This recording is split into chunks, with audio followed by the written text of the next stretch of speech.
Pas tugas hari ini, Salom. Oke, Assalamualaikum warahmatullahi wabarakatuh. Waalaikumsalam warahmatullahi wabarakatuh. Alhamdulillahirabbil alamin. Wassalatu wassalamu ala asrobil amyai wa mursalin sayyidina Muhammadin wa ala alihi washabihi ajmain. Rabbi sahri sadri wa yassirli amri wahlul 'uqdatam min lisani yafqahu qawli. Amma ba'du. Yang terhormat Ustadz Imam Hai Kahaki selaku General Manager Dompet Duafa Hongkong. Yang terhormat Ustadz Rizky Amrillah MED selaku narasumber kajian Madrasah Perantau Online hari Rabu hari ini, serta ukti-ukti villa semua yang hadir pada hari ini yang berbahagia. Alhamdulillah, puji syukur kehadirat Allah Subhanahu wa taala yang selalu senantiasa memberikan rahmat, taufik, hidayah serta inayahnya kepada kita semua, sehingga kita bisa mengikuti kajian MPU Rabu hari ini dalam keadaan sehat walafiat. Amin, amin, ya robbal alamin. Tak lupa, sholawat serta salam semoga tetap tercurahkan kepada junjungan kita, Nabi besar, Nabi agung, Nabi Muhammad Shallallahu Alaihi Wasallam, beserta keluarga dan sahabat-sahabatnya yang selalu kita nantikan syafaatnya sampai ke yaumul akhir nanti. Amin, Allahumma amin. Perkenalkan, saya di sini pembawa acara ingin menyampaikan susunan acara kajian pada hari ini. Yang pertama pembukaan, yang kedua pembacaan ayat suci Al-Quran, yang ketiga sosialisasi media Dompet Duafa Hongkong, yang keempat paparan materi, dilanjut dengan tanya jawab dan diakhiri dengan penutup. Jamaah sekalian yang dirahmati Allah, untuk mempersingkat waktu, marilah pengajian MPO pada hari ini kita buka dengan membaca basmalah bersama-sama. Bismillahirrahmanirrahim. Alhamdulillah, semoga kajian hari ini berjalan lancar setelah kita buka. Untuk acara selanjutnya yaitu pembacaan ayat suci Al-Quran yang akan dibacakan oleh Ukti Hendriani. Kepada yang bertugas saya persilahkan. Monggo Ukti. Assalamualaikum warahmatullahi wabarakatuh. Waalaikumsalam warahmatullahi wabarakatuh.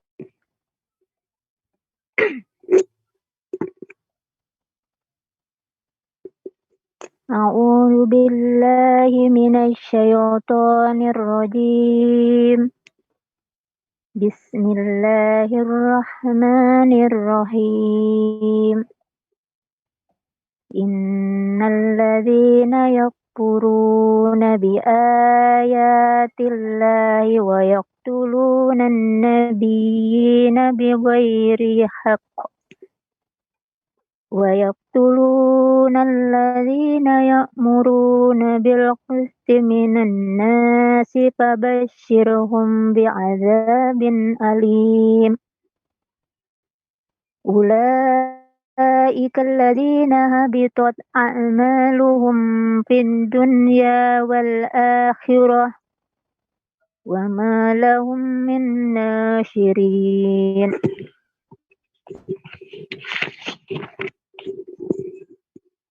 Alam tara ilal ladzina utu nasiban minal kitab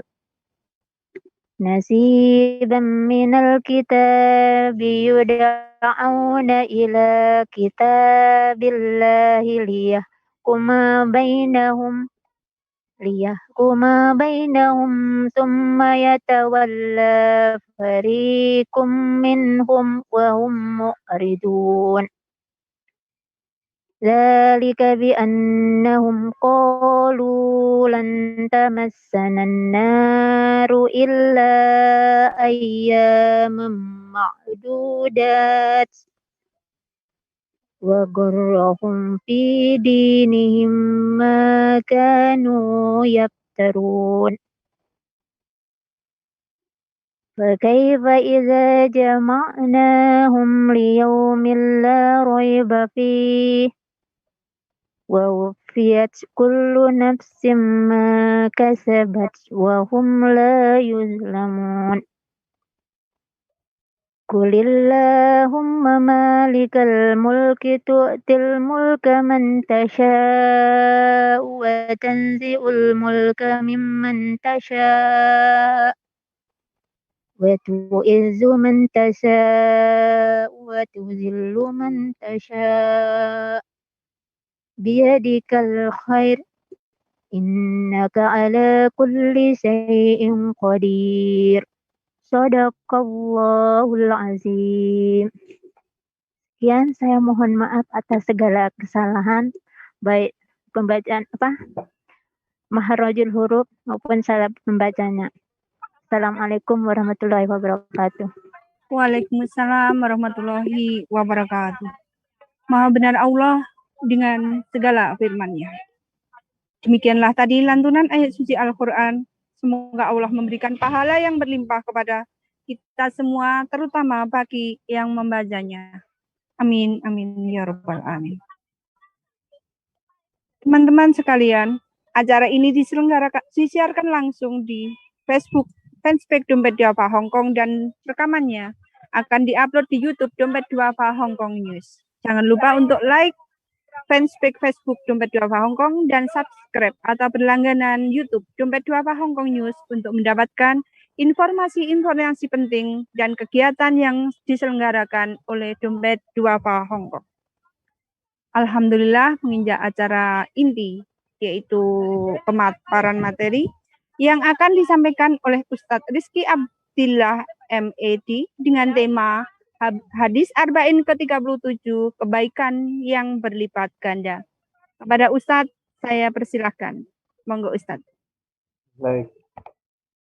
Terima kasih Bu Bunda Maksima yang saya muliakan, yang saya hormati teman-teman atau asatid pengurus manajemen di Dompet Duafa Hong Kong, khususnya Bapak Ibu, tapi ini kebanyakan ibu-ibu semuanya, jadi mungkin saya hilangkan bapaknya.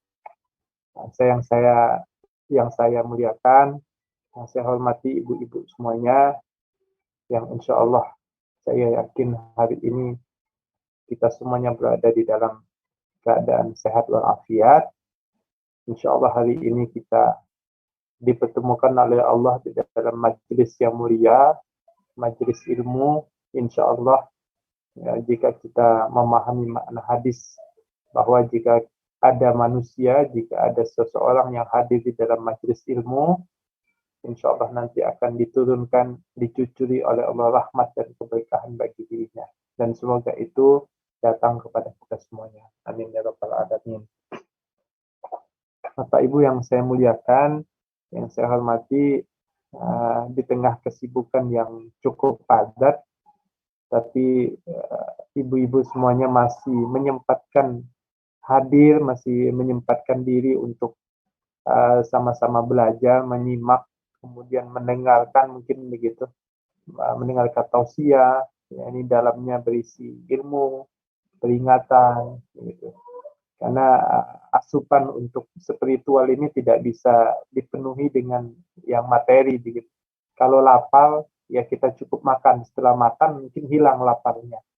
Nah, bagi kita sebagai muslim untuk memenuhi asupan-asupan yang sifatnya batin, sifatnya spiritual, begitu, ya tidak lain dan tidak bukan ya dengan sholat, dengan zikir, dengan istighfar, begitu juga dengan mendengarkan tausiah, sama-sama menyimak hafalan, mungkin sama-sama mendengarkan nasihat dari saudara, dari rekan, dari kerabat, begitu. Begitu Bapak Ibu semuanya. Alhamdulillah, nikmat Allah itu tidak henti-hentinya kita rasakan, kita terima hari ini. Sampai hari ini kita masih diberi waktu untuk melanjutkan kehidupan. Semoga kehidupan kita, di sisa-sisa kehidupan kita, karena manusia itu semakin hari bukan bertambah usianya, melainkan berkurang. Jadi tidak ada manusia yang ulang tahun itu bukan justru bertambah melainkan berkurang usianya. Kita ini menghitung mundur usia kita. Dan sesuai dengan janji Allah, jika manusia ini sudah berkurang usianya, maka yang lain-lain juga berkurang. Nafsu makan mungkin berkurang, porsi makan mungkin berkurang, begitu. Pendengaran mungkin berkurang, mata, penglihatan juga mungkin berkurang. Ya begitulah mungkin sunnatullah kehidupan kita. Jadi dengan umur yang singkat ini, usikum ya nafsi bitaqwallah, saya menasihati diri sendiri dan kepada para ibu-ibu semuanya, mari sama-sama kita manfaatkan, kita gunakan semaksimal mungkin usia yang sangat singkat, ya. Ya, kita tidak tahu kapan ajal itu datang menjemput kita, karena Rasulullah mengingatkan di dalam hadisnya, a'maru ummati ma baina sittin wa sab'in. Umur usia umatku itu kisaran antara 60 sampai 70. Dan yang melebihi daripada itu nggak banyak. Jadi kita ternyata kalau sudah masuk usia 40, 50 dan seterusnya begitu, ya justru kita harus lebih banyak mempersiapkan diri, bekal. Bekal ini kita harus persiapkan. Ya, bekal untuk pulang itu kan harus banyak. Ibaratnya ketika kita pulang ke rumah, otomatis di rumah nanti anak, saudara minta kira-kira bekal, kira-kira oleh-oleh kita itu apa gitu. Begitu juga dengan kehidupan kita. Kehidupan kita ini begitu singkat, ya, dan begitu cepat. Bekal apa yang kita nanti bawa ke alam akhirat, yaitu bekal-bekal amalan kebaikan, dan kita menjalankan syariat-syariat itu. Kemudian salawat dan salam semoga tetap tercurahkan kepada baginda Rasul. Ya, saya kira ini masih hangat-hangatnya dengan momentum Maulid, momentum hari kelahiran Nabi Muhammad. Kalau di Indonesia, ibu-ibu, liburnya hari ini. Indonesia liburnya hari ini, harusnya kemarin hari Selasa begitu, tapi pemerintah mengundur, maksudnya ya menjadikan hari liburnya tidak di Selasa, di hari Rabu. Kita tidak tahu, ini menjadi polemik di Indonesia begitu Bapak Ibu, tapi kita tidak ikut di dalam perbincangan itu. Kita tetap khidmat menjalankan ya untuk memperingati kelahiran Nabi Muhammad begitu. Semoga ketaatan kita, kepatuhan kita, kesetiaan kita begitu, masih menjalankan syariat-syariat Allah, menjalankan pedoman-pedoman Rasulullah, nanti memudahkan kita semuanya mendapatkan pertolongan atau mendapatkan syafaatnya di hari kiamat. Amin ya rabbal alamin. Karena tidak ada satu manusia yang diberi kuasa satupun untuk memberikan syafaat kecuali Nabi Muhammad. Satu-satunya. Ya, salah satunya dan satu-satunya mungkin Rasulullah yang bisa memberikan manfaat dan memberikan syafaat kepada manusia, terutama kita sebagai umatnya. Semoga kita umatnya yang termasuk mendapatkan itu semuanya. Amin ya rabbal alamin. Ibu-ibu yang saya muliakan, ibu-ibu yang saya hormati, saya kira kita ini beragam, datangnya dari mana-mana. Beberapa waktu lalu saya diamanahkan juga di yang hadis Arba'in yang keempat kalau tidak salah begitu. Alhamdulillah ini bertemu kembali di hadis Arba'in yang ke-37. Saya mohon jika nanti ada yang kurang mohon ditambahkan, jika ada yang nanti salah mohon juga dibenarkan begitu. Kita sama-sama belajar, sama-sama mengingatkan wa tawassaw bil haqq di dalam Quran surat Al-Asr itu, saling menasihati di dalam kebaikan, wa tawassaw bis sabr, dan saling menasihati di dalam kesabaran. Ya, maka kadang-kadang tausiah kita itu menyebutnya. Tausiah itu artinya saling menasihati.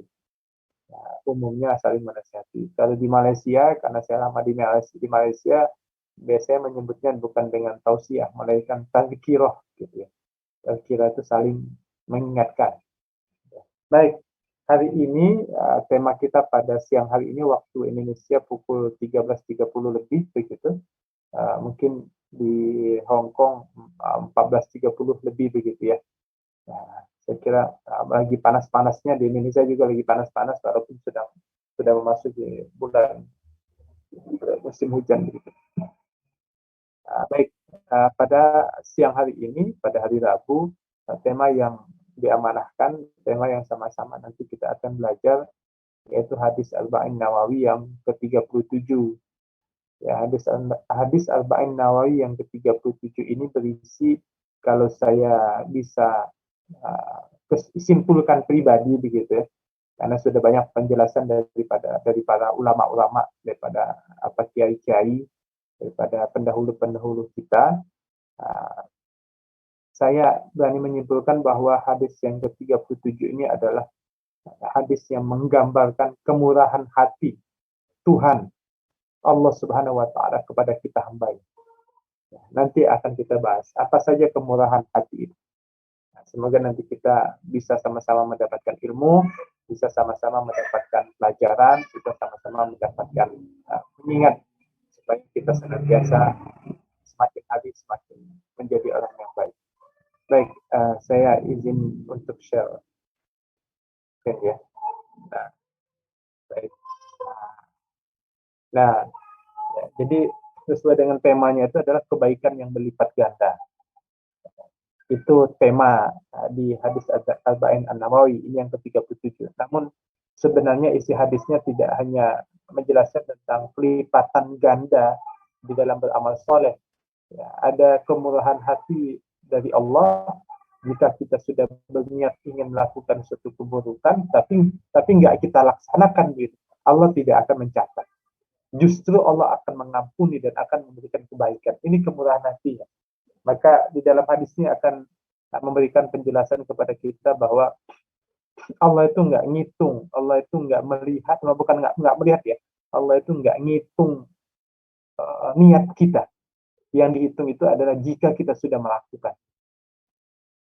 Bahkan di dalam sebuah hadis ada yang menjelaskan jika amalan kita itu dihitung dari niat yang sudah kita miliki, maka nyaris tidak susah, maka nyaris mungkin tidak ada yang bisa masuk surga. Kalau niatnya yang dihitung. Baik, ini isi hadisnya. Nah, saya bacakan.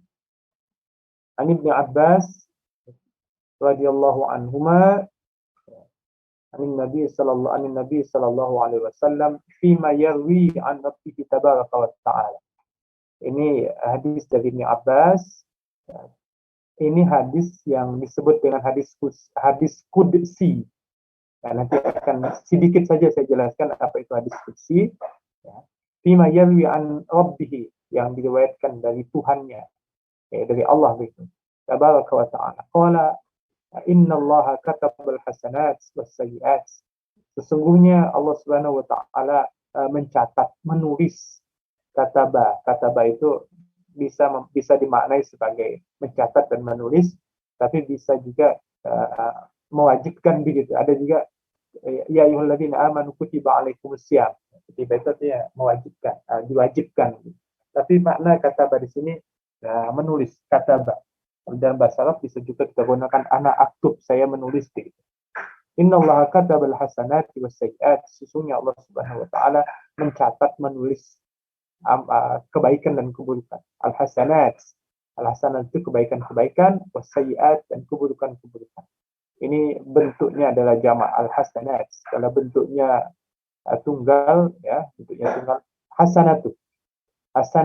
Kalau bentuknya tunggal lagi sayyi'at itu sayyi'atun. Ada doa kita yang biasa kita sebut dengan doa sapu jagat. Rabbana atina fid dunya hasanah. Itu kan bentuknya adalah tunggal. Rabbana atina fid dunya hasanah wa fil akhirati hasanah wa qina adzabannar. Innallaha katabal hasanati was sayyi'at. Sesungguhnya Allah Subhanahu wa taala telah menulis atau mencatat kebaikan dan keburukan. Summa bayyana dzalik. Kemudian setelah itu Allah menjelaskan, faman hamma bi hasanati falam ya'malha kataballahu 'indahu hasanatan kamilah. Yang artinya barang siapa hamma itu maknanya adalah aroda. Ya, aroda itu artinya mau, ya, berkeinginan. Tapi makna hamma di sini artinya ya musammim. Dalam bahasa Arab itu makna katanya itu adalah musammim. Maknanya itu adalah ya benar-benar mau. Bukan cuma mau doang, gitu bahasa kita gitu. Bukan cuma mau aja, gitu, tapi benar-benar mau. Gitu. Faman hamma bihasanatin, barang siapa yang berkeinginan melakukan sebuah kebaikan, falam ya'malha, tapi dia belum sempat ngelakuin, maksudnya nggak dilakuin gitu, maka tetap dicatat oleh Allah, kataballahu indahu hasanatan kamil, dicatat oleh Allah baginya ya kebaikan yang sempurna. Begitu. Bayangkan, kita sudah berniat melakukan satu kebaikan, tetapi belum kita laksanakan. Walau itu belum kita laksanakan, Allah tetap mencatat itu sebagai kebaikan yang sempurna. Di sini Allah tegaskan dengan kata hasanatan kamilah. Hasanatan kamilah, kebaikan yang sempurna. Ada kata penegasan kamilah. Kamilah itu sempurna. Kemudian wa in hamma biha fa'amilaha, dan apabila dia berkeinginan ingin melaksanakan kebaikan dan dia melakukannya, ya, kalau tadi belum melakukan saja sudah Allah catat kebaikan yang sempurna begitu. Nah ini ya, wa in hamma biha, dia sudah ingin melakukan itu dan dia lakukan kebaikan. Jadi sudah berniat dan sudah dilakukan. Kata bahallahu indahu, maka Allah catat baginya asyara hasanatin, 10 kebaikan, ila sab'imi'atin, sampai ke 700 kali lipat, ila sab'imi'ati dhi'fin, sampai ke 700 kali lipat, ila ad'afin katsira, bahkan berlipat-lipat kali banyak. Nah, begitu. Kemudian yang selanjutnya, wa in hamma bisayyi'at, dan jika dia berkeinginan, ya tadi kita jelaskan bahwa kata hamma itu benar-benar mau gitu. Jadi saya itu pengen banget, itu namanya hamma dalam bahasa Arab. Hamma yahummu. Wa in hamma bisayyi'atin, apabila dia berkeinginan ingin melakukan suatu keburukan, kemaksiatan, ya, ketidaktaatan kepada Allah, falam ya'malha, dan belum ia lakukan, katabahallahu indahu hasanatan kamil. Luar biasa itu. Jadi ada orang yang berniat ingin melakukan keburukan dan belum dilakukan, maka Allah mencatatnya sebagai amalan kebaikan bagi dirinya yang sempurna.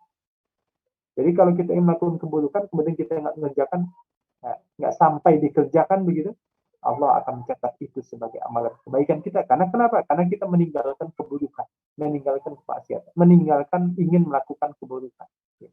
Wa in hamma biha fa'amilaha, katabahallahu sayyi'atan wahidah. Ini luar biasa. Dan jika dia melakukannya, jika ia benar-benar melakukannya, katabahallahu sayyi'atan wahidatan, maka Allah akan mencatatnya itu hanya satu keburukan saja. Ya, satu yang diniatkan ia saja. Nah, baik, ini hadisnya. Nanti saya kira penjelasannya banyak tentang hadis ini, hadis Arba'in Nawawi ini. Saya punya buku-buku PDF-nya, begitu, buku PDF-nya. Tapi nanti di dalam slide ini saya berusaha untuk menyederhanakannya supaya lebih mudah dipahami. Baik, berikutnya, artinya tadi sudah saya jelaskan. Ini hadis dari Bukhari dan Muslim. Baik, nah ini saya sedikit ingin jelaskan kepada ibu-ibu semuanya. Mungkin teman-teman atau ibu-ibu juga sudah tahu ya tentang apa itu hadis qudsi. Jadi kita ulang lagi bahwa hadis qudsi itu hadis yang membuat kabar gembira dan harapan besar terhadap karunia dan rahmat Allah yang maha luas. Nah, hadis ini memberikan harapan dan dorongan untuk bekerja keras. Ya, jadi ini tema besarnya di dalam hadis ini. Ya, bahwa ini kabar gembira kepada kita semuanya, ya, bahwa sesungguhnya karunia dan rahmat Allah itu sungguh sangat luas, maha luas. Maha itu artinya lebih, ibu-ibu. Jadi kalau siswa, ya siswa. Tapi kalau mahasiswa, ya lebih gitu, maha. Nah, hadis ini memberikan harapan dan dorongan kepada kita untuk terus bekerja keras, melakukan muraqabah. Muraqabah itu selalu diawasi oleh Allah. Muraqabah itu selalu diawasi oleh Allah. Kemudian apa itu hadis qudsi? Kayak ini fima yarwihi an rabbihi tadi yang ada di redaksi hadisnya. Itu hadis qudsi. Maksud hadis qudsi itu apa? Jadi qudsi itu artinya suci. Ya, kudus. Jadi berasal daripada kata kudus, artinya suci. Ya, disebut hadis qudsi karena perkataan ini dinisbatkan kepada Allah. Dan Allah juga mempunyai sifat Al-Qudus, zat yang maha suci. Itu sedikit mungkin pengertian tentang makna hadis qudsi. Oke, baik. Kita langsung memasuki saja kandungan-kandungan yang ada di dalam hadis tersebut yang bisa kita ambil pesannya. Apa saja? Yang pertama, perbuatan baik. Semua kebaikan yang dilakukan oleh seorang muslim akan mendapatkan balasan 10 kali lipat. Ya. Nah, di sini disebutkan di dalam Quran, man jaa bil hasanati falahu 'asyru amsalihha wa man jaa bis sayyi'ati fala yujza illa mithlaha wa hum la yuzlamun. Barang siapa membawa amal yang baik, maka baginya pahala 10 kali lipat. Dan barang siapa yang membawa perbuatan jahat, maka dia tidak diberi pembalasan baik yang seimbang dengan kejahatan yang dilakukan. Sedang mereka sedikit pun tidak dianiayai. Ini yang perlu kita garis bawahi dan perlu kita perhatikan lebih dalam, bahwa jika kita melakukan suatu keburukan ataupun jika kita melakukan suatu kebaikan, seluruh amalan kebaikan dan keburukan kita itu dicatat oleh Allah. Tidak ada yang dilebih-lebihkan, tidak ada yang dikurang-kurang. Kata wahum la yuzlamun, Allah itu tidak pernah melakukan kezoliman kepada manusia, kepada hambanya nggak pernah. Di dalam Quran Surat Al-Kahfi disebutkan juga itu, la yughadiru saghiratan wala kabiratan illa ahsaha. Jadi seluruh apa yang dilakukan kecil dan besar dan kecilnya, la yughadiru saghiratan wala kabiratan illa ahsaha, itu semuanya dihitung. Semuanya dihitung. Tetapi ingat, kata kunci yang di sini di ayat ini dijelaskan bahwa wahum la yuzlamun. Ya. Dan mereka tidak dizolimi, tidak dirugikan sama sekali. Ayat ini menegaskan dan memberikan pernyataan kepada kita bahwa jangan pernah merasa Allah itu tidak adil dengan kita. Enggak. Ya, Allah itu tidak suka dengan saya, bukan seperti itu. Jadi hadis ini menyatakan, menegaskan kepada kita sebagai manusia, tidak ada sedikit pun manusia itu dizolimi oleh Allah. Ya. Di sini sudah dijelaskan, man jaa bil hasanati falahu 'asyru amsalihha. Bahkan orang yang melakukan kebaikan begitu dibalas 10 kali lipat. Dan jika manusia itu melakukan keburukan, maka tidak dibalas kecuali apa yang dia lakukan. Maksudnya nggak dilipat gandakan gitu. Itu saking baiknya Allah. Fala yujza illa mislaha wa hum la yuzlamun. Wa hum la yuzlamun ini artinya Allah tidak akan menzolimi. Artinya tidak ada sedikit pun, tidak ada satu pun manusia di muka bumi ini yang dizolimi oleh Allah, yang dianiaya oleh Allah. Oh, karena mungkin dia benci sama manusia. Enggak.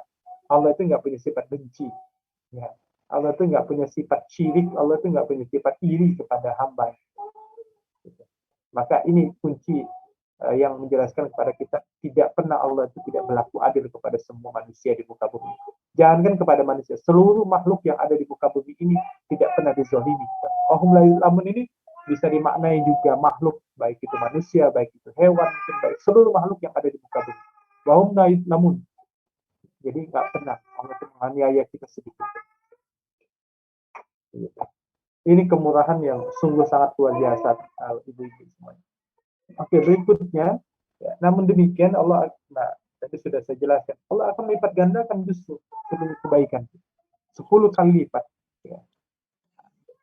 Di dalam Al-Quran juga disebutkan, jika kita berinfak dengan harta di jalan Allah, sama sekali habba itu bagaikan satu butir ya, sebiji ya. Habbatin ambatat sab'a sanabila fi kulli sunbulatin mi'atu habbah wallahu yudha'ifu liman yasha' wa wallahu wasi'un 'alim. Perumpamaan orang yang berinfak di jalan Allah itu, dengan harta di jalan Allah itu bagaikan seperti biji kurma, seperti biji yang kecil begitu. Habbah itu biji kecil ya. Ambatat sab'a sanabila, maka akan tumbuh sab'a sanabil. Sab'a sanabil itu tujuh cangkang lagi gitu. Fi kullu sumbulatin, di setiap cangkangnya itu akan tumbuh 100. Jadi berkali-kali lipat, berpuluh-puluh kali lipat, beratus-ratus kali lipat. Itu jika kita melakukan kebaikan. Murahnya Allah itu jika kita melakukan keburukan, Allah tidak akan melipat gandakan. Maka tadi di awal saya sampaikan ada di dalam satu riwayat yang menjelaskan jika ya Allah itu mencatat ya seluruh amalan kita termasuk di dalamnya niat kita, maka nyaris tidak ada atau nyaris susah manusia itu masuk surga. Yang menyebabkan banyak manusia itu masuk surga, diampuni dosa-dosanya, itu karena kemurahan dan kerahmatan Allah Subhanahu wa taala kepada kita semua, kepada umatnya, kepada manusia. Gitu. Nah, kemudian apa kandungan hadis yang berikutnya? Jadi kasih sayang Allah terhadap hambanya yang beriman sangat luas. Ya, ampunannya Allah itu begitu luas. Inna rahmataka awsa'u min dzunubina. Sesungguhnya rahmat Allah itu sangat luas dan ampunan juga sangat luas. Jadi kita tahu bahwasanya Allah itu punya sifat yang Asmaul Husna itu Al-Ghafur, ya, yang maha memberikan ampunan. Jadi Allah saja akan mengampuni dosa hambanya jika dia bertobat kepadanya. Wasari'u ila maghfiratin min rabbikum wa jannatin 'arduha as-samawati wal ardu 'iddat lil muttaqin, itu kan. Bersegeralah untuk wasari'u ila maghfiratin, meminta ampun kepada Allah. Jadi di pesan ini bahwa ya jika Allah saja yang yang menguasai alam semesta ini saja memberikan ampun jika ada manusia, jika ada hambanya yang melakukan kesalahan dan berbuat dosa, gitu. Apalagi kita, gitu. Jangan susah untuk memberikan maaf kepada orang lain. Nah, kemudian Allah tidak menghitung keinginan hati. Allah tidak menghitung keinginan hati dan kehendak manusia, kecuali jika kemudian dibuktikan dengan amal, perbuatan, dan praktik. Nah, ini saya sampaikan juga tadi di awal. Ya. Allah itu nggak menghitung, nggak mencatat isi hati kita. Allah nggak mencatat isi hati kita. Allah tidak mencatat isi hati kita. Yang dicatat oleh Allah itu ada jika kita sudah buktikan dengan perbuatan dan amal. Maksudnya jika kita sudah melakukan. Jika kita cuma niat doang, kemudian setelah itu bahkan mungkin tidak kita lakukan, Allah akan memberikan ganjaran begitu. Luar biasa. Itu. Maka memang kita tahu bahwa hati itu pengendali segala sesuatu yang ada di dalam tubuh kita, gitu. Dan hati ini tidak pernah memungkiri kebaikan, tidak akan pernah memungkiri kebenaran. Di dalam hadis disebutkan itu bahwa ala wa inna fil jasadi mudghah, ya, wa in salahat salahal jasadu kullu wa in fasadat fasadal jasadu kullu ala wahiyal qalb. Jadi di dalam organ dalam tubuh manusia itu ada segumpal daging, yang jika daging itu baik maka seluruhnya baik, dan jika buruk maka seluruhnya buruk. Ala wahiyal qalb, maka itu adalah hati. Gitu ya. Nah, hati ini yang menjadi filter bagi kita sebagai manusia untuk ya mengatakan benar itu benar, salah itu salah. Hati tidak akan pernah mungkin ya mengingkari suatu kebenaran. Ya. Tidak akan pernah mungkin mengingkari bahwa itu salah ya salah. Itulah hati. Nah, tapi juga kita ingat bahwa seluruh anggota tubuh kita ini juga akan akan ditanya Allah, inna sam'a wal basar wal fu'ada kana anhu mas'ula. Semuanya itu akan diminta pertanggungjawaban oleh Allah. Di Quran surat Yasin juga mungkin ada al-yawma nakhtimu ala afwahihim wa tukallimuna aydihim wa tashhadu arjuluhum bima kanu yaksibun. Hari di mana kami kunci mulut-mulut mereka, yang akan bersaksi itu nanti adalah tangan-tangan mereka, yang akan berkata-kata itu adalah kaki-kaki mereka dari apa yang mereka sudah perbuat. Gitu. Nah, oke, baik. Berikutnya, seorang muslim hendaklah meniatkan perbuatan baik. Ini pentingnya niat. Jadi tidak apa-apa jika kita ingin melakukan sebuah kebaikan, niat dulu. Oh, saya nanti pengen pas pulang rumah, pas nanti pulang kampung ingin seperti ini. Oh, nanti saya pengen menghadiahkan. Oh, nanti saya pengen memberangkatkan haji orang tua saya. Itu kan sudah niat yang baik. Niat itu sudah dicatat oleh Allah. Niat kebaikan sudah dicatat Allah. Tapi niat keburukan tidak. Niat kebaikan sudah dicatat Allah. Oh, nanti ketika saya pulang. Oh, ketika nanti saya punya rezeki yang berlimpah, saya akan bangun pesantren, saya akan bangunkan tempat sekolah, yang nanti di dalamnya anak-anak bisa sekolah di sana gratis, ya, bisa mendapatkan akses pendidikan, bisa macam-macam. Niat-niat kebaikan sudah. Oh, nanti malam saya pengen tahajud, ya, gitu. Itu sudah niat baik itu, dan itu dicatat oleh Allah. Jadi kalau bapak ibu atau ibu-ibu ingin bertanya, memang betul ya itu tadi hadis sudah kita bahas.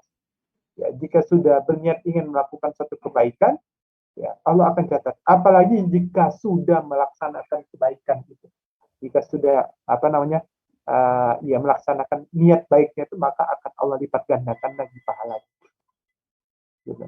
Niat dulu aja yang baik, niat dulu yang baik. Nah, itu.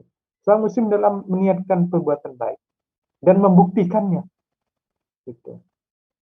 Jadi ya tapi jangan juga kita mempermainkan gitu. Jangan cuma niat doang, tapi kita tidak melakukan. Kemudian semakin besar tingkatan keikhlasan, semakin berlipat-lipat pahala dan ganjaran. Nah, ini kata kuncinya adalah ikhlas. Ya, kata kuncinya ada ikhlas. Gitu ya. Ikhlas itu ya melakukan sesuatu tanpa pamrih begitu. Tidak minta dipuji, tidak minta disanjung, tidak minta ditinggikan, tidak. Itu ikhlas. Ya, ikhlas itu benar-benar ikhlas itu murni begitu. Jadi kalau ditanya bahasa Arab itu udah makan belum? Jawabannya kholas. Kholas itu artinya sudah. Sudah itu ya sudah gitu. Sudah itu ya benar-benar sudah murni begitu. Itu ikhlas. Ikhlas itu ya benar-benar murni, tidak ada campuran noda sedikit pun. Itu ikhlas itu. Jadi semakin besar tingkat keikhlasan kita, maka akan semakin besar lipat pahala dan ganjaran dari Allah Subhanahu wa taala. Kalau ganjaran manusia itu ya seberapa mungkin. Ya, mungkin hitungannya pun tidak terlalu tinggi dan tidak terlalu besar nominal. Tapi kalau ganjaran dari Allah itu tidak ada hitungannya. Maksudnya ganjaran dari Allah itu lebih besar dan lebih utama dibandingkan ganjaran manusia.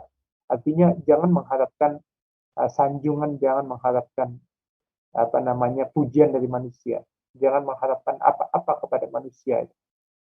Karena harapan kita dan tempat bergantung dan bersandar kita hanya kepada Allah. Termasuk dengan amalan-amalan kita. Jangan minta dipuji, jangan minta macam-macam. Nah, ada itu di Quran surat Al-Maun, saya kira ibu-ibu sudah tahu. Ya. Ara'aital ladzi yukadzibu bid-din fadzalikal ladzi yad'ul yatim. Di berikut ayatnya itu ada fahum an salatihim sahun alladzina hum yura'una. Orang itu orang-orang riya. Orang-orang yang riya itu yang tidak disukai Allah. Ya. Kemana-mana mungkin biar kelihatan ini seperti itu. Baik, begitu. Jadi ikhlas, kata kuncinya itu adalah ikhlas. Melakukan kebaikan itu ya tujuannya, ya goalnya, ya, harapannya itu ya, untuk mengharapkan dan meminta ridho, meminta kebaikan atau minta keriduan dari Allah Subhanahu wa taala. Berikutnya tadi sudah dijelaskan dengan kata hamma. Ya, dimaksud dengan azam. Azam itu adalah sesuatu yang betul-betul ingin dilakukan, ya, dan nanti akan dilaksanakan. Itu azam. Jadi kalau ain dipakai ain. Jadi kalau ada nama orang yang azamun, itu artinya orang yang memiliki niat yang kuat dan itu ingin dilakukan. Kemudian barang siapa yang mempunyai keinginan, ya, untuk melakukan kebaikan, maka Allah catat baginya. Nah, ini pesan di hadis itu. Berkali-kali dijelaskan, diulangi, dan berkali-kali ditegaskan bahwa hadis ini menjelaskan kepada kita kemurahan dan kemahakasihan sayang Allah kepada kita sebagai manusia dan sebagai umatnya, terutama umatnya Nabi Muhammad.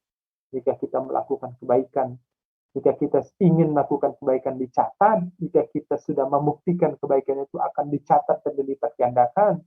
Jika kita berniat melakukan keburukan tidak dicatat, bahkan mungkin jika kita meninggalkan kegiatan atau niat untuk melakukan keburukan itu, Allah akan berikan ganjaran. Dan jika kita melakukan keburukan yang sudah kita niatkan itu, Allah akan catat cuma satu saja sesuai dengan apa yang kita lakukan. Ini kemurahan-kemurahan hati yang Allah berikan kepada kita. Coba di satu sisi kita diperintahkan dari Allah untuk bersyukur. Apa sih yang tidak kita terima dan apa sih yang kita tidak dapatkan dalam kehidupan ini? Semuanya maha sempurna yang Allah berikan kepada kita. Bentuk tubuh, ya, ya fisik. Allah sebutkan di dalam Quran surat At-Tin, laqad khalaqnal insana fi ahsani taqwim. Kita ini adalah manusia yang manusia yang sebaik-baik ciptaannya begitu. Laqad khalaqnal insana fi ahsani taqwim. Manusia itu adalah sebaik-baik ciptaan begitu.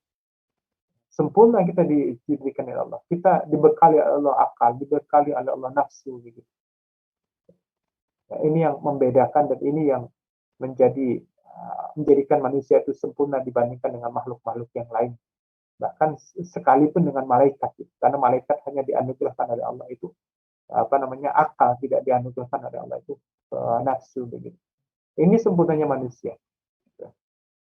Terutama yang kemarin atau hari-hari ini masih ramai, masih terus dan sampai seterusnya, semoga terus kita dapatkan dan sebutkan nama-namanya di dalam kehidupan kita, terutama dalam sholat kita dan keseharian kita.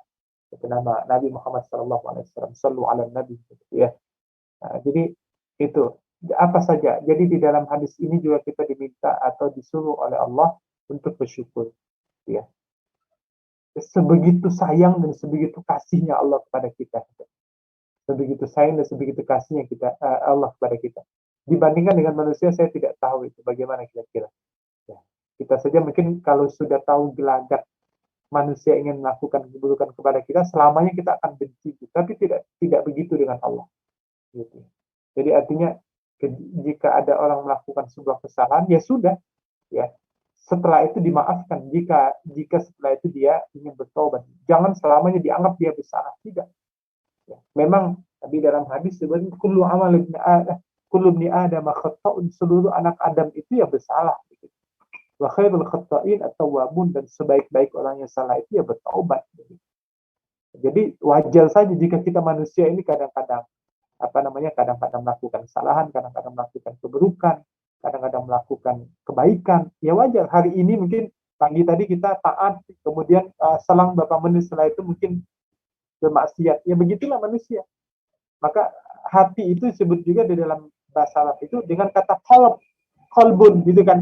Teman-teman mungkin ibu-ibu mungkin pernah dengar kata kolbun. Kolbun itu kan hati. Kolbun itu yang berbolak-balik, gitu. Cepat, ya. Cepat berubahnya. Ya. Begitulah manusia. Ya. Ada yang paginya dia beriman, gitu. Petangnya dia bermaksiat kepada Allah. Ya begitulah manusia. Maka disebutkan juga al-imanu yazdadu wa yanqus. Iman itu ya naik dan turun, gitu. Frekuensinya seperti itu. Ya, frekuensi iman seperti itu, naik dan turun, gitu. Ya, yazdadu bit ta'a wa yanqus bil ma'siyah. Iman itu akan tambah, frekuensi itu akan tinggi jika amalan kebaikannya banyak kepada Allah, dan menurun ketika dia melakukan kemaksiatan kepada Allah. Gitu. Jadi begitulah manusia. Ya, kita manusia memang tempatnya salah, tempatnya lupa. Tapi kita juga harus ingat bahwa ya, jangan kita terkungkung dengan kata-kata itu. Ya, saya kan lupa, kita kan manusia lupa, kita kan manusia salah. Berarti ya wajar saja berbuat salah, tidak juga seperti itu. Ya, kita harus ingat bahwa tujuan hidup kita di dunia ini ya untuk menambah dan memperbanyak bekal amalan kebaikan untuk kita kembali di tempat yang lebih abadi dan kekal, yaitu akhirat, gitu kan. Walal akhiratu khairul laka minal ula, dan akhirat itu lebih baik dan lebih kekal bagimu. Wal akhiratu khairu wa abqa, akhirat itu lebih kekal dan lebih wal akhiratu khair, lebih baik dan lebih kekal bagimu. Jadi penting untuk sama-sama kita saling mengingatkan bahwa kehidupan kita di dunia ini tidak lama, begitu singkat, begitu. Rahmat dan kasih sayang Allah sangat luas. Jangan pernah berputus asa dengan rahmat dan kasih sayang Allah.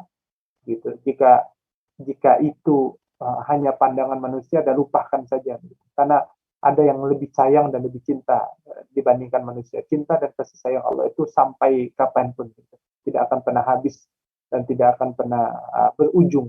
Ya. Sudah kita jelaskan tadi. Bahkan jika kita ingin melakukan kesalahan saja dan tidak kita lakukan, Allah sudah ampunkan dosanya. Begitulah mungkin rahmat-rahmat dan kasih sayang serta anugerah rezeki, gitu, yang Allah berikan kepada kita, yang tak henti-hentinya dan tak putus-putusnya bisa kita rasakan dan kita nikmati. Begitu mungkin Ibu Maksima, mungkin mohon maaf jika ada kata-kata yang kurang dan tidak pas. Kita sama-sama saling menasihati dan saling mengingatkan. Semoga apa-apa yang disampaikan sama-sama bisa kita terima dan memberikan manfaat. Jika ada yang kurang, nanti mohon ditambahkan. Kalau saya kembalikan ke Ibu Maksimah. Alhamdulillah, terima kasih Ustadz atas segala tambahan ilmunya. Semoga kita bisa menerapkan dalam kehidupan sehari-hari seperti yang saya tulis tadi ada 2, yaitu saya bisa menerapkan bahwa semoga kita selalu melakukan kebaikan karena Allah dan semakin besar tingkat keikhlasan kita untuk melakukan kebaikan.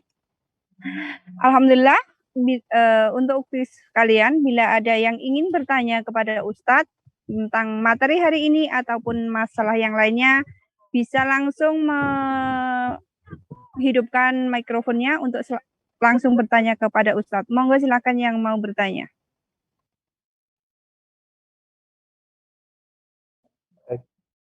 Silakan Ibu-Ibu. Jika ada yang ingin sama-sama sharing, sama-sama berdiskusi, itu dipersilakan. Ini posisinya semua masih ada di Hong Kong, Ibu-Ibu ya? Masih Ustadz.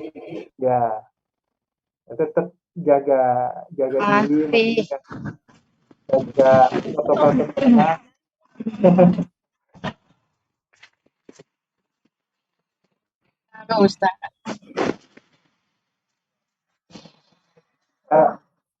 Sudah divaksin semuanya berarti Ibu-Ibu ya?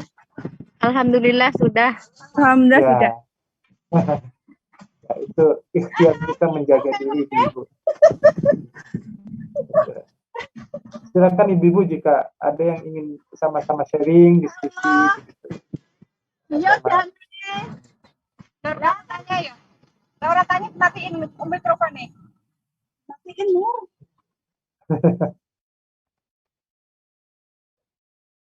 Silakan. Cukup mungkin Ibu. Iya, ini belum ada yang bertanya. Ya, mungkin sudah bisa dipahami Bentar, Bu. Bija juga nggak ada. Ya. Karena materinya tidak berat gitu. Insya Allah. Iya.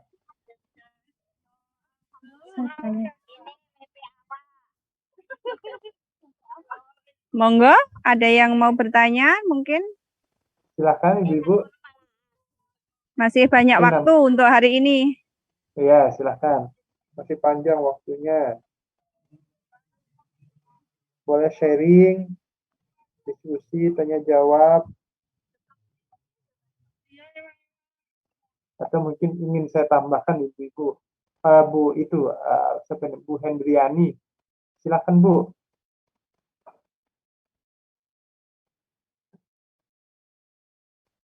Silakan dibuka mic. Assalamualaikum warahmatullahi wabarakatuh, Ustadz. Waalaikumsalam Saya warahmatullahi ingin bertanya, mungkin ini di luar tema, ya. Seperti kita ketahui kalau di Hong Kong ini kan kadang kita sulit buat mendapat di toiletnya itu tidak istilahnya cebok dengan tisu ya. Terus apakah hukumnya beristinja dengan sekedar tisu doang? Apakah sah misalnya kalau dibawa buat sholat, misalnya kita setelah itu pakai tisu itu terus kita tayamum atau misalnya itu apakah sah buat untuk sholat, Ustaz? Sekian. Oh iya, baik. Ya, langsung saya jawab mungkin Bu Hendriani ya. Jadi memang alat untuk bersuci itu kan pertama air yang paling utama, begitu kan? Yang paling utama itu air. Yang kedua itu adalah debu, gitu ya, debu. Yang ketiga itu benda keras. Salah satunya adalah batu dan daun dan juga tisu. Nah, begitu, tisu. Jadi jika memang tidak dijumpai air, Ibu ya, tidak dijumpai air ini ya, maka boleh saja, gitu. Karena tisu itu menjadi salah satu alat ataupun media kita untuk bersuci, Ya, terutama tadi setelah istinja, gitu, baik buang air kecil ataupun buang air besar. Ya, tapi kita ingat yang lebih utama itu adalah air, Ibu. Sama juga saya pernah merasakan ini ketika saya transit di Singapura di Bandara Changi. Tahu-tahu saya kedapatan atau masuk ke WC yang nggak ada airnya gitu. Ada cuma tisu aja begitu. Ya sudah akhirnya pengalaman pribadi saya. Ya sudah akhirnya saya pakai tisu aja. Tapi setelah itu saya cari WC yang ada airnya. Saya ulang kembali gitu istinjanya. Gitu ya, istinjanya dengan air. Gitu. Tapi memang jika tidak benar-benar mendapatkan air, maka ya boleh saja begitu ya, menggunakan tisu. Gitu. Ya, prinsip di dalam agama itu kan menghilangkan kesukaran, gitu, meniadakan kesulitan. Jika memang tidak ditemui, ya sudah boleh. Tapi usahakan dulu untuk maksimal melakukannya. Oh, di mana nih air? Atau mungkin jika sudah tahu tidak ada air di toilet itu dan kita merasa tidak nyaman atau merasa tidak bersih dengan sepenuhnya jika nggak pakai air, ya kita mempersiapkan diri sebelum kita masuk ke kamar mandi atau ke toilet itu bawa air sendiri, mungkin dimasukkan ke dalam botol kah atau seperti apa gitu. Itu mungkin solusinya ya, solusi jika kita merasa tidak nyaman dan merasa tidak betul-betul bersih jika kita istinjanya itu dengan tisu. Gitu. Tapi kalau jika ditanya tisu itu boleh atau tidak, maka boleh Ibu. Boleh, tisu itu menjadi salah satu dari media kita untuk bersuci. Namun sekali lagi saya sampaikan yang lebih utama itu adalah air. Begitu. Bahkan seperti ini Ibu, jika kita misalnya di dalam kondisi kemarau begitu kan, jika kita dalam kondisi kemarau, nah kita itu sholatnya kan pakai tayamum gitu ya. Sholatnya dengan tayamum, maksudnya bersucinya untuk sholat itu tayamum. Tahu-tahu pas ketika lagi sholat zuhur, sudah lama air nggak ada, gitu, kemarau panjang, hujan.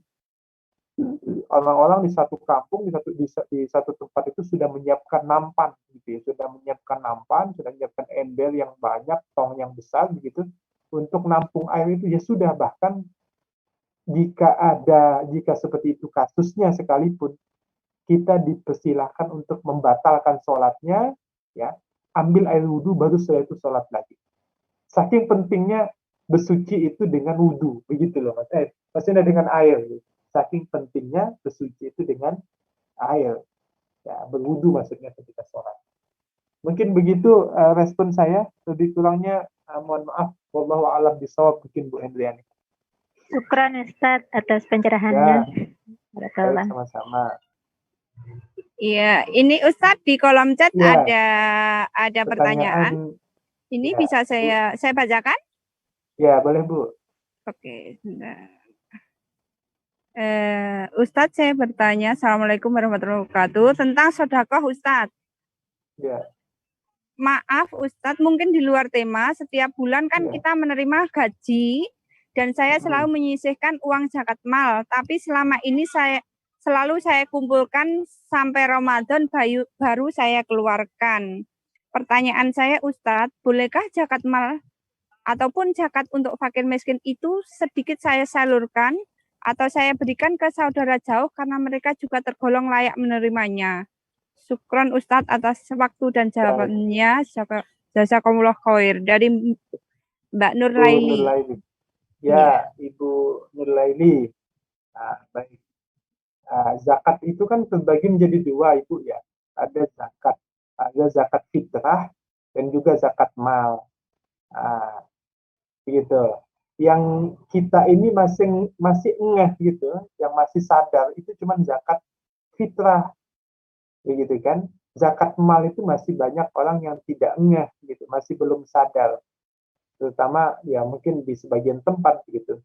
Kalau dia bekerja maka ada zakat profesinya, ya zakat profesinya itu dia mendapatkan gaji. Kalau dia berjualan, berdagang maka itu ada juga zakat malnya, zakat perniagaannya. Jika dia punya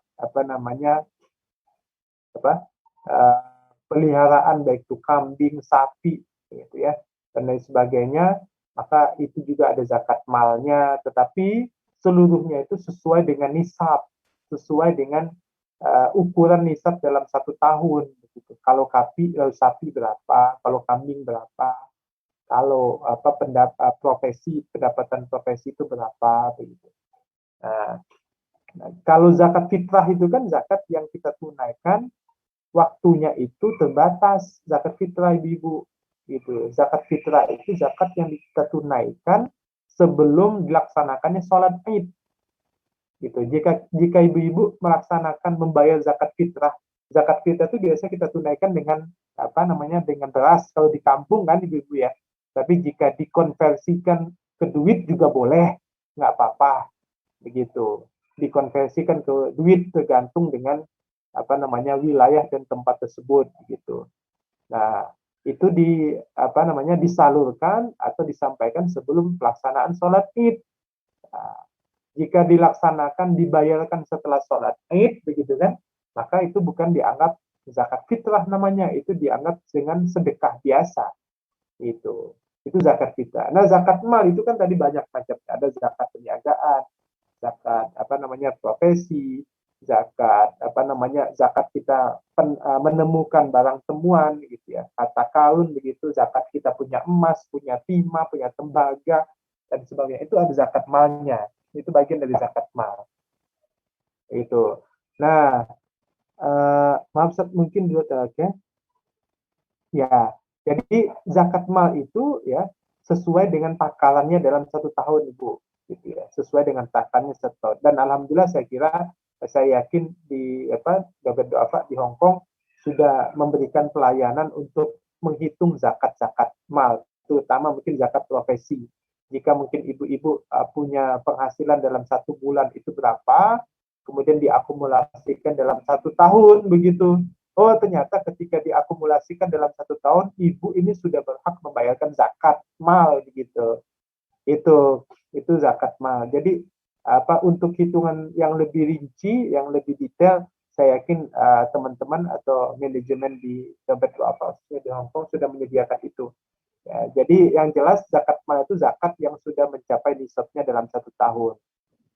Kemudian untuk memberikan menyalurkannya kepada siapa, saya kira atau menurut saya lebih baik kita salurkan ke lembaga, ya, ke lembaga yang yang akurat, lembaga yang resmi. Nah, salah satunya itu adalah Dompet Duafa, begitu. Nah, Dompet Duafa sudah mendapatkan pengakuan jadi lembaga yang diakui secara transparansi, khususnya dalam penyaluran, dalam distribusi zakatnya, gitu. Khawatir nanti jika kita menyalurkan sendiri, ibu-ibu, khawatirnya nanti nggak tepat sasaran, begitu. Nggak tepat sasarannya, dia ini berhak, orang ini tidak berhak sebenarnya, tetapi kita memberikannya itu hanya dasar penilaiannya tuh hanya penilaian semata saja, gitu. Tidak melihat bagaimana kondisi sesungguhnya, gitu. Nah, itu mungkin sedikit dari respon dari saya terkait dengan zakat mal, gitu. Pertanyaan saya, Ustaz, bolehkah zakat mal untuk fakir miskin sedikit saya salurkan, saya berikan saudara jauh? Ya, boleh saja, Ibu, gitu ya. Jika ingin zakat itu disalurkan kepada saudara yang jauh, ya. Tapi yang lebih utama orang yang paling terdekat dengan kita, begitu. Nah, orang utama lebih dekat dengan kita, baik dari sisi sisi talian darah ataupun lain sebagainya. Nah, menurut saya rekomendasi saya, berikan zakat mal ataupun zakat fitrah itu ke lembaga yang resmi, lembaga yang sudah mengetahui siapa kira-kira mustahik yang wajib didapat atau mustahik yang berhak mendapatkannya. Mustahik itu kan ada 8 itu kan, Ibu, ya. Ada fakir, miskin, gharim, dan lain sebagainya, gitu. Ibnu sabil, fisabilillah, mu'allaf, gitu. Mungkin begitu ya, Bu Nulaili. Wallahu a'lam bishawab. Gitu. Silakan ibu-ibu mungkin yang lain.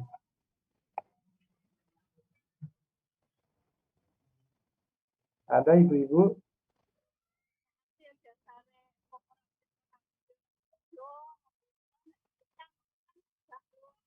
Masih ada yang ingin bertanya? Masih ada? Assalamualaikum warahmatullahi wabarakatuh. Waalaikumsalam Waalaikumsalam warahmatullahi warahmatullahi wabarakatuh. Nama saya Umaina, saya dari Yunlong. Yalah. Saya ingin bertanya Ustadz, bagaimana cara mengkodok sholat-sholat yang sudah tinggalkan? Ah, Sudah lama Ustadz, iya, tanpa baik. tanpa alasan gitu Ustadz. Terima Iya, kasih. Wassalamualaikum warahmatullahi wabarakatuh. Waalaikumsalam. Nah, ini baik berkaitan dengan kodok sholat begitu Ibu ya. Baik, kodok sholat, sholat itu kan di dalam hadis disebutkan apa namanya amalan yang pokok bagi kita sebagai muslim kan Ibu ya. Amalan pokok kita sebagai muslim dalam hadis sudah disebutkan jika amalan amalan pertama kali yang dihisab pada hari kiamat itu kan sholatnya gitu Ibu ya. Bagaimana mungkin jika kita lupa, ya, jika kita lupa, maka lupa itu banyak sebabnya. Satu lupa karena ketiduran, satu lupa karena mungkin apa namanya memang ya lupa betul-betul lupa begitu ya. Maka itu segera dikodok gitu. Tapi bagaimana jika meninggalkan sholat itu sudah berlarut-larut lama begitu ya? Jika berlarut-larut lama itu sudah, pokoknya lama banget tuh udah beberapa sholat yang saya tinggalkan. Nah, menurut beberapa fatwa-fatwa dari ulama-ulama begitu, lakukan sholat yang masih diingat kira-kira sholat apa yang ditinggalkan. Gitu Ibu. Jadi namanya kesimpulan dari ulama-ulama yang saya pribadi mengambilnya bahwa apa namanya berapa sholat yang kita tinggalkan, yang kita tahu kira-kira sholat itu kita tinggalkan, misalnya kayaknya perhitungan kasar saya 5 kali deh saya meninggalkan sholat subuh, mungkin begitu Ibu ya. Jadi perhitungan kasarnya kayaknya saya minggu kemarin apa namanya 5 kali atau 7 kali meninggalkan sholat subuh begitu. Nah, maka apa namanya dikerjakan atau melaksanakan sholat sesuai apa yang ditinggalkan itu. Jadi itu mungkin sedikit respon dari saya tentang kodok sholat gitu. Jika sholatnya lupa dan taksirannya dia tahu gitu ya, maksudnya perkiraannya saya kemarin kayaknya seperti itu tinggalnya, berapa kali tinggalnya.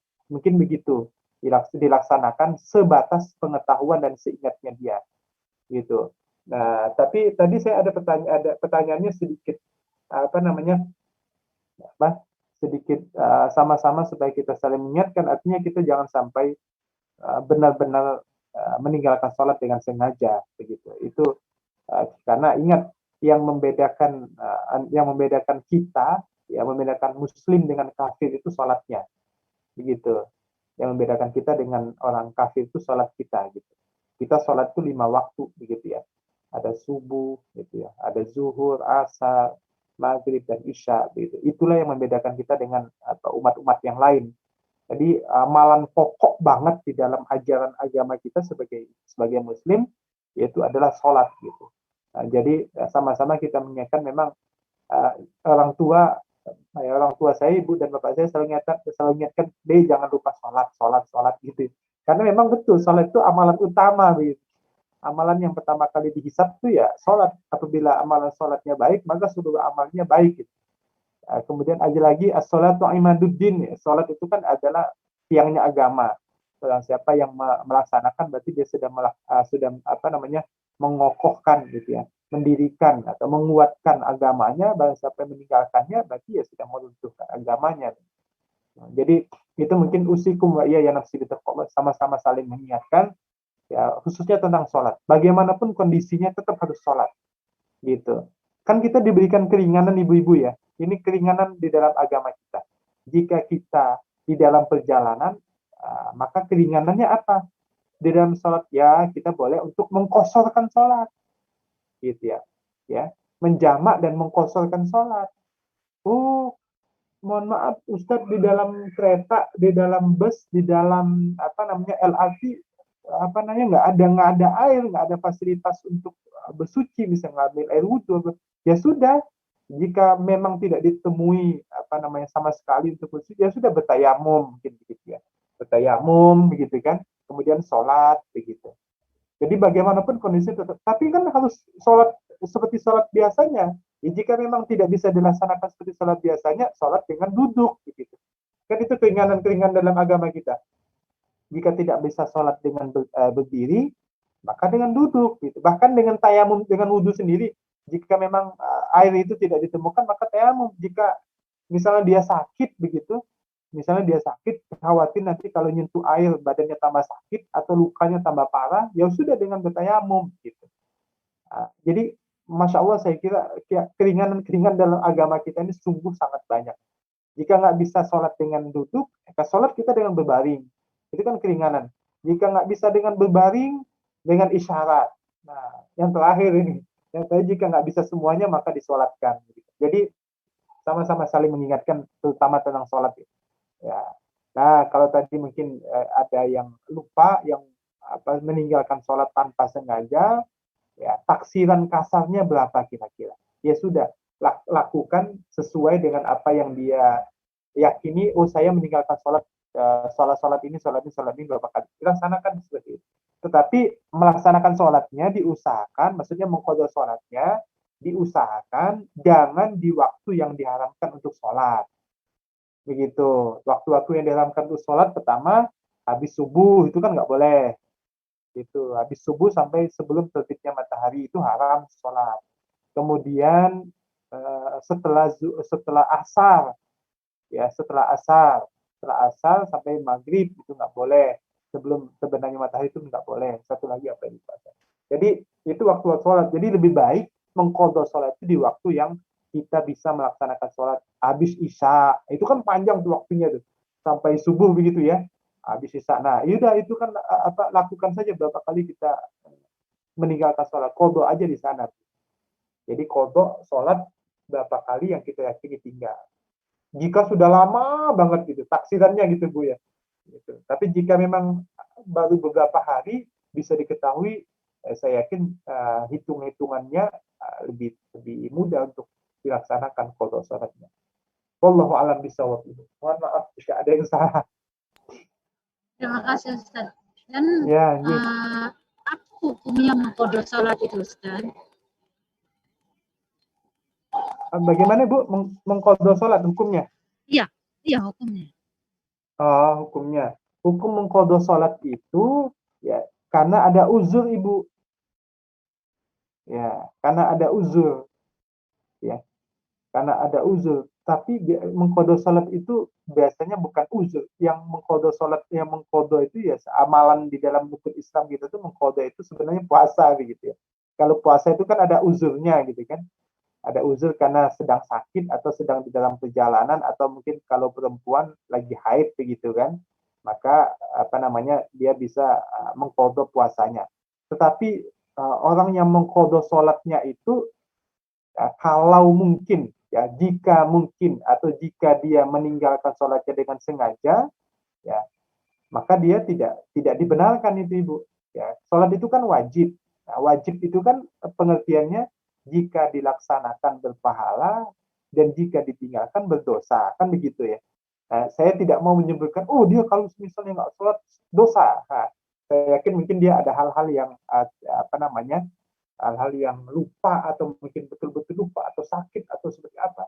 Maka tadi saya sampaikan, udah bagaimanapun kondisinya, ya khusus untuk sholat itu bagaimanapun kondisinya, seperti apapun situasinya harus tetap sholat, itu aja. Nah, jadi saya hanya ingin menyampaikan bahwa sholat itu hukumnya wajib. Saya khawatir nanti memberikan hukuman, memberikan putusan hukum yang tidak benar. Saya menyampaikan bahwa sholat itu hukumnya wajib itu dilaksanakan berpahala, ditinggalkan berdosa, begitu. Jadi mengqadha sholat itu karena mungkin dia lupa atau apa, ya semoga Allah mengampuni, semoga Allah yang mengampuni dosa-dosa kita jika kita meninggalkannya karena lupa. Allahu a'lam bishawab Ibu. Assalamualaikum Pak. Qadha sholat itu bisa diwakilkan tidak? Mengqadha sholat nggak bisa diwakilkan. Amalan yang boleh diwakilkan itu untuk qadha atau untuk badal itu haji. Gitu. Masalahnya khusus nenek di dalam rukun Islam kan Ibu. nenek kan sudah sakit keras ketika itu, dia sudah nggak bisa nyentuh apa-apa lagi. Terus nenek bilang, katanya kalau saya mati, saya titip, tolong kodokkan sholat-sholat saya yang sudah tinggal. Dia bilang seperti itu. Itu bagaimana, wasiat. Ustaz? Itu wasiat Ibu ya. Jadi oke. Kalau ini kaitannya dengan wasiat begitu, wasiat ya sudah mungkin ini pandangan saya pribadi mungkin Ibu ya. Kalau memang itu wasiat dari orang yang meninggal, orang yang berwasiat kepada kita berusaha semaksimal mungkin untuk merealisasikan wasiat itu. Salah satunya mungkin mengqodhokan sholat begitu. Mungkin karena dia betul-betul sakit keras begitu, maka kira-kira kita menaksirkan berapa kali beliau meninggalkan sholatnya maka kita laksanakan. Tapi sebenarnya amalan sholat itu tidak bisa dibadalkan Ibu untuk orang lain. Tapi karena mungkin ini maksudnya di dalam wasiat, kita sebagai anak atau saudara untuk melaksanakannya, maka bismillah kita berniat untuk untuk melakukannya begitu ya. Dengan tujuan supaya orang tersebut, nenek itu diampunkan oleh Allah Subhanahu wa taala segala dosa-dosanya.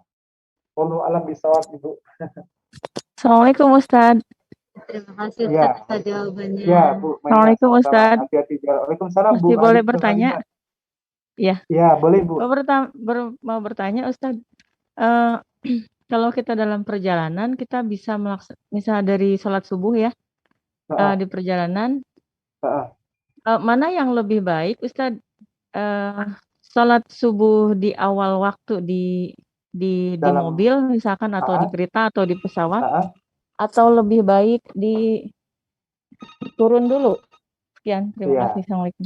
Baik. Ya. Jika memang mobilnya I'm done doing. Bye. Sorry Pak. Jadi menurut Halimah, jika mobilnya bisa atau memungkinkan untuk turun, memfasilitasi kita untuk bisa melaksanakan sholat di awal waktu, maka lebih baik berhenti Bu. Tetapi jika mungkin mobilnya nggak berhenti sampai jam 7 atau sampai lewat sampai sudah terbit matahari, maka lebih baik kita sholatnya di dalam mobil. Bagaimana wudunya? Ya wudunya diganti dengan tayamum gitu. Kemudian kita melaksanakan sholatnya dengan duduk begitu, sholatnya posisinya duduk. Begitu mungkin saya juga pernah melakukan ini gitu.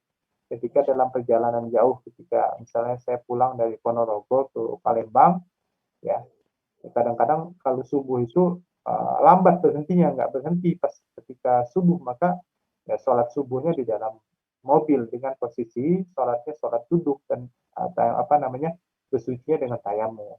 Begitu mungkin Bu Nur Halimah gitu ya. Terima kasih Pak. Oke. Ini mohon maaf Bu Maksima, ini ada pertanyaan Bu Marni. Iya Ustaz. Bacanya. Saya mau bertanya, kalau pas tidur masuk waktu sholat wudhu secara tayamum karena jaraknya agak jauh, itu sholatnya sah atau tidak ya? Oke. Nah, tadi sebenarnya sudah saya analogikan Ibu Marni ya. Nah, pentingnya kita sholat itu dengan wudhu, maksudnya dengan air, bersuci itu dengan air. Ya, diusahakan semaksimal mungkin itu dengan air.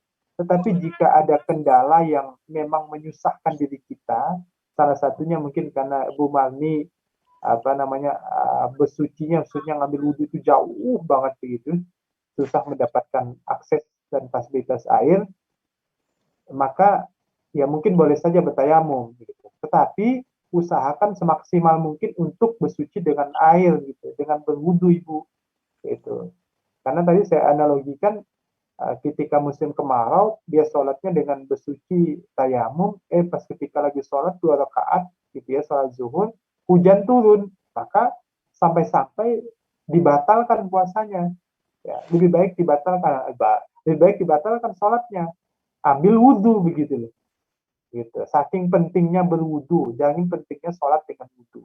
Nah, Ibu kan ini kondisinya saya kira masih bisa diatasi begitu. Masih bisa diatasi karena mungkin airnya dijangkau sangat jauh begitu kan. Maka apakah boleh dengan tayamum gitu. nasihatnya sama-sama menasihati lebih baik diutamakan dengan wudhu dulu.